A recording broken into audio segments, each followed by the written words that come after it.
Tiene la palabra el honorable representante Pablo Victoria.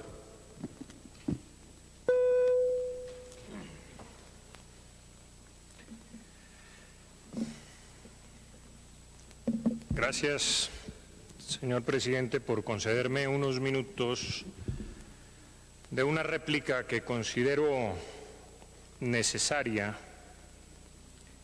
después de acotar que la intervención de el señor general Bonet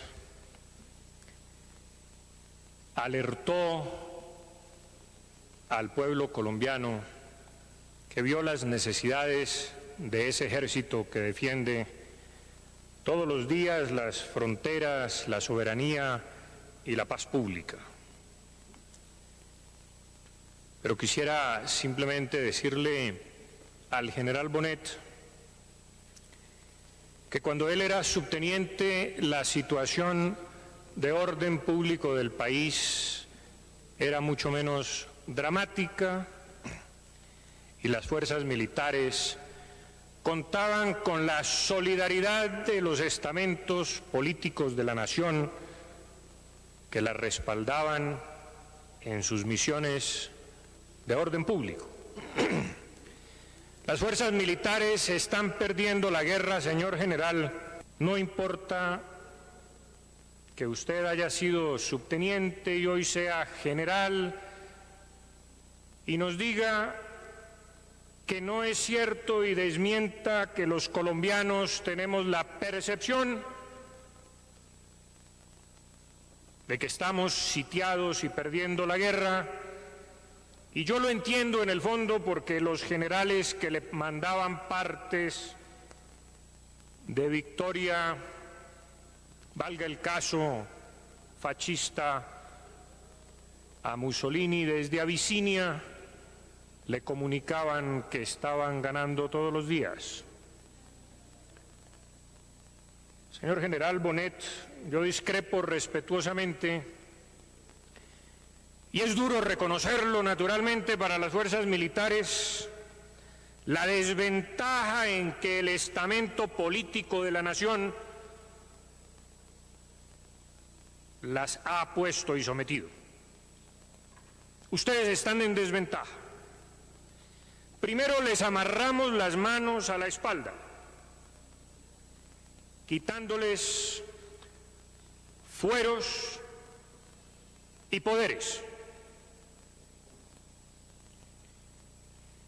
Y hoy los humillamos quitándoles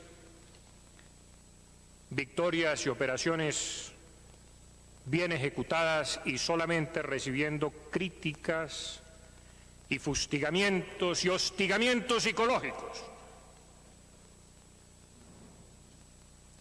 Ustedes están perdiendo la guerra, señor general, no porque tengan menos ánimo de lucha ni estén desmoralizados, sino porque no tienen con qué pelearla. Y usted me dio la razón cuando mostró estos dramáticos cuadros que le mostró a la opinión pública colombiana que merecía conocer esto, porque estas necesidades y afugias de las fuerzas militares de Colombia las conoce la inteligencia de la guerrilla, pero no la inteligencia del Congreso y la inteligencia del pueblo colombiano. Ellos a veces se infiltran en los cuarteles, como lo hemos visto, y conocen de sus necesidades y falencias y debilidades. Ustedes están en todas partes del territorio nacional haciendo un inmenso sacrificio, pero son fuertes en ninguna parte y débiles en todas. Precisamente por estar cuidando infraestructura nacional y precisamente porque a ustedes se les exige el cumplimiento del deber más allá de las fuerzas humanamente posibles y porque a ustedes se les exige que cumplan tareas para las cuales las fuerzas militares no están hechas. La policía, desafortunadamente, señor general, se ha dedicado a combatir el narcotráfico y casi que a ustedes se les ha dejado la tarea de combatir el orden público, la delincuencia común, rescatar secuestrados, cuidar fronteras, cuidar tubos, puentes, infraestructura. Y entiendo yo que la misma estructuración de las fuerzas militares está hecha para las guerras convencionales y no para las guerras irregulares como las que estamos librando en el territorio nacional. De 40 frentes que había en el año 80, hemos pasado a más de 100 frentes, señor general. Pero no crea usted, y en eso quisiera discrepar respetuosamente, que hay una asociación entre la pobreza y la violencia, señor general.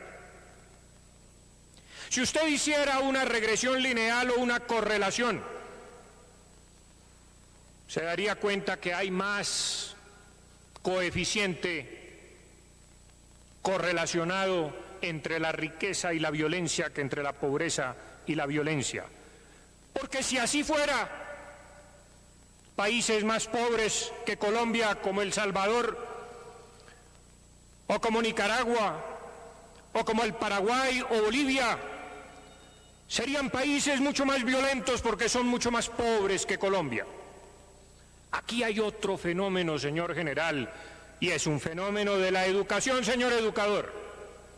Yo no estoy proponiendo al corte fascista que se prohíba la libertad de cátedra, pero lo que una sociedad democrática no puede tolerar es que desde los estrados de la educación y afuera de la libertad de cátedra se esté envenenando la mente de nuestros hijos y se les esté incitando a la violencia y se les esté enseñando cómo efectuar la lucha de clases y manifestar el odio y cómo robar y cómo asesinar y cómo secuestrar para desestabilizar una nación, porque usted como educador sabe que ese magisterio al que yo respeto, porque yo soy educador y lo he sido durante 20 años en la cátedra universitaria, está penetrado de comunistas violentos. No es que yo no tolere los comunistas, aquí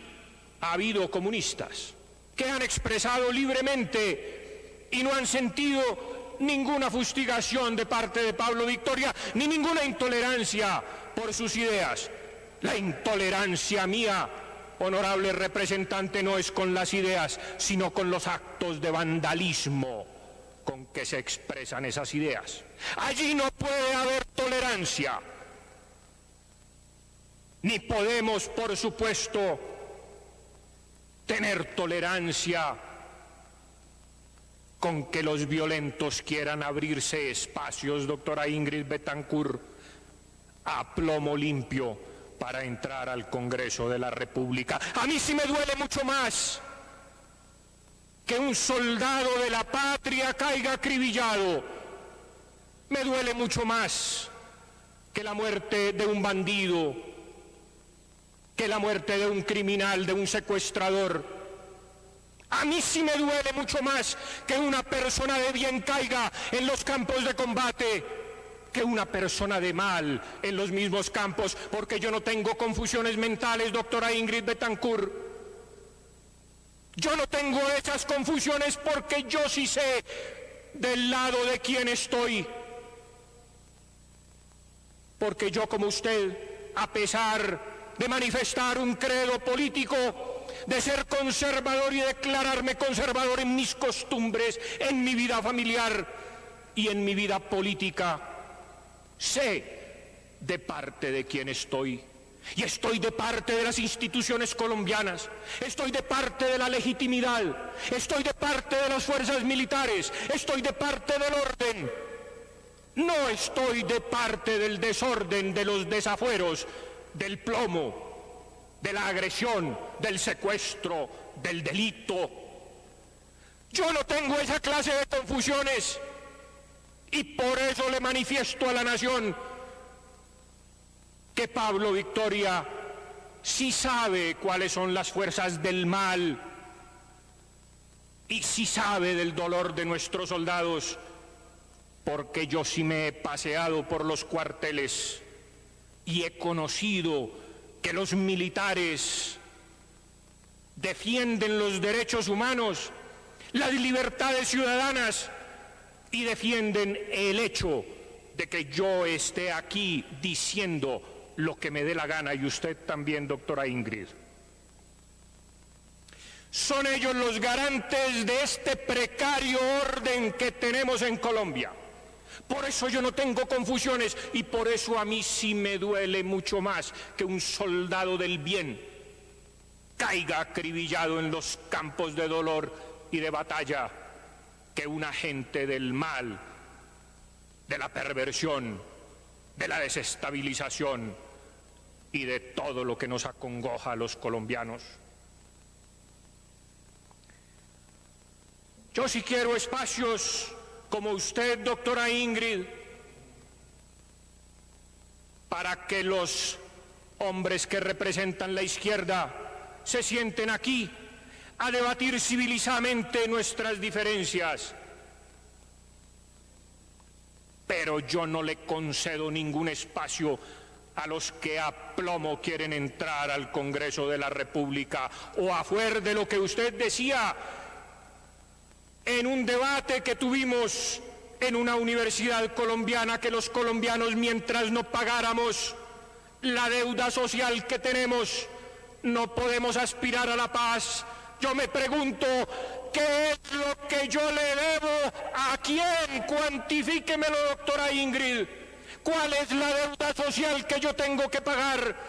Si con la plata que tengo en este bolsillo la puedo pagar, o si el atracador que nos asalta en cualquier calle de Bogotá o de cualquier provincia de Colombia, le tenemos que pedir disculpas porque tenemos que pagarle una deuda social incuantificada e incuantificable. O el chofer de bus que atropella a un niño que cruza una calle, o que estrella una mujer que va por su casa, que va en su carro tranquilamente, porque es un guache, porque es un violento, porque es un resentido. Le tenemos que disculpar porque la sociedad le debe algo. No, doctora Ingrid, perdóneme, pero yo no tengo deudas sociales esas que pagar, porque yo pago mis impuestos, los que aquí aprobamos. Esa es la deuda social que la sociedad ha dicho que yo tengo que pagar y que ustedes, como trabajadores honestos de Colombia, pagan todos los días o todos los meses con su sueldo. Yo no sé qué otra deuda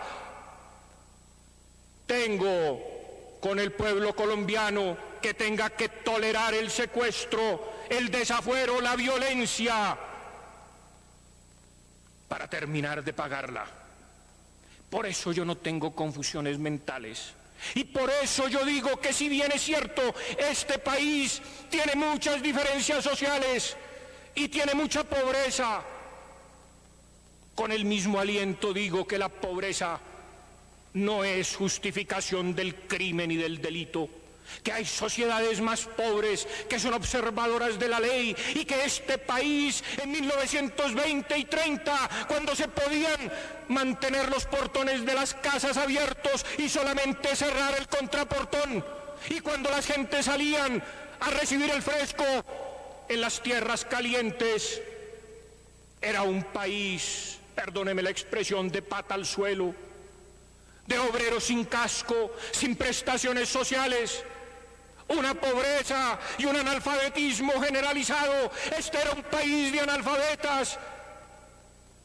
analfabetas trabajadores como nuestros abuelos y bisabuelos que cruzaron los Andes para fundar pueblos, antioqueños trabajadores que sin excusas de pobreza arriaban bestias de lado a lado de este país para construir pueblos y riqueza, y jamás le robaron ni secuestraron a nadie y no justificaron su pobreza con la violencia?